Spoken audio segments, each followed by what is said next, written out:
The issue of oversight for pensions is at the purview of the Committee of Finance and National Planning where I chair. And so I can guarantee watu wa Mombasa, maoni yenu ya mambo ya pension ya KPA kutolipa their pension as pension zao.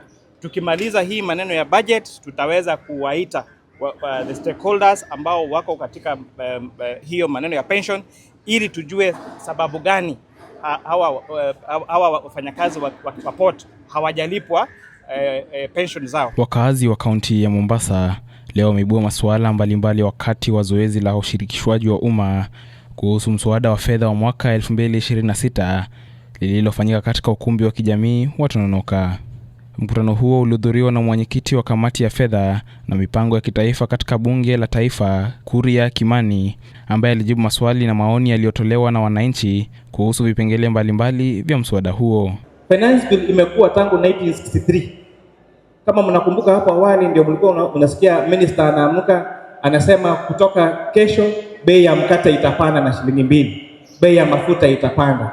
Hizo hivyo kupanda kwa bei hizo ndio finance bill na zimekuwa tangu 1963. Lakini sio wakati wote ati kwamba finance bill ni ya kuongeza kodi. Mara zingine kama vile nimeweza kueleza, zingine ni za kufanya nini? Kupungua. Miongoni mwa maswali yaliyojadiliwa ni ushuru na utozo shughuli za kamari na ubashiri. Akijibu swali kutoka kwa mmoja wa washiriki, Kimani alisema serikali iliweka ushuru huo ili kupunguza na kudhibiti matumizi ya kamari, ambayo amesema ni tabia yenye madhara na inayoweza kusababisha uraibu. Maneno ya betting.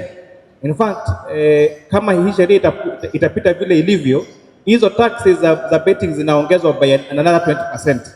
Na ni ukweli betting hukua tax kwa sababu ya vitu mbili. Moja, it is addictive. Number 2, sio njia ya kazi. Unajua huwezi kuwa ati unaamka asubuhi kazi yako ni kubet, haiwezi kuwa kazi.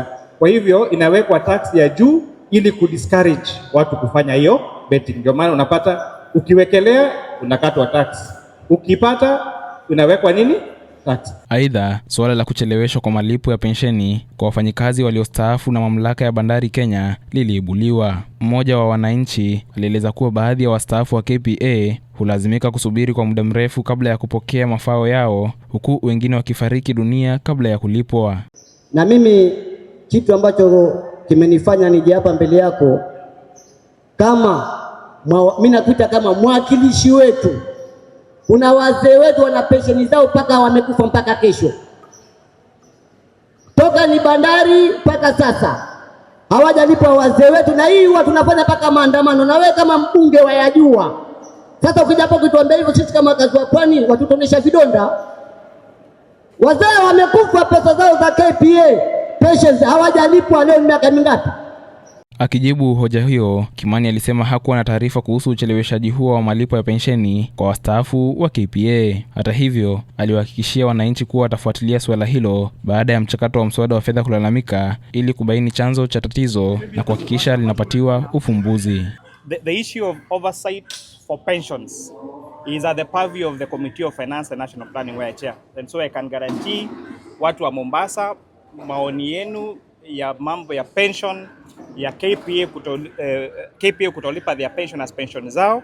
Tukimaliza hii maneno ya budget, tutaweza kuwaita the stakeholders ambao wako katika hiyo maneno ya pension ili tujue sababu gani hawa wafanyakazi wa port hawajalipwa pension zao. Zoezi hilo la ushirikishwaji wa umma ni sehemu ya mikutano inayofanyika kote nchini ili kukusanya maoni ya wananchi kabla ya mswada wa fedha wa mwaka 2026 kujadiliwa na kuamuliwa na bunge. Na nikiripotia Swahili Pot FM kutoka eneo bunge la Mvita, kaunti ya Mombasa, jina langu ni Samuel Mutethia.